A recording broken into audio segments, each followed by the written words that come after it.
CabinTalk allows front seat occupants to speak to rear passengers through the audio system speakers. So yelling is now a thing of the past. To use it, select CabinTalk on the touchscreen.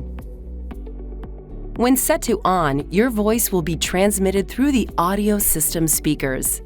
Setting to off will turn off the transmission. And remember, you can move CabinTalk to the shortcut bar for fast access to it whenever you need it. Press and hold the location where you'd like to place it.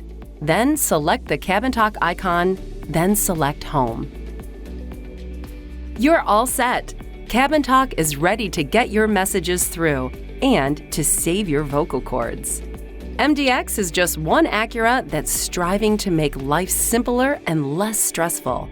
For more information about MDX and every other Acura, visit the Acura Info Center at acurainfocenter.com.